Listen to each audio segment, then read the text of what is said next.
Talk to your mom and your dad already. Really? Everyone knows. Except me. Yeah. Well, you have an idea, but so yeah, I guess for me it's time. I know we have our ups and downs. We have our own struggle, problem in life. I know in my heart it's you. Like I said before, I never saw myself marrying somebody before. Babe,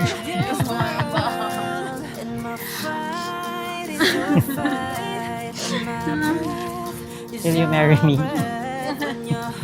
Yes. I got my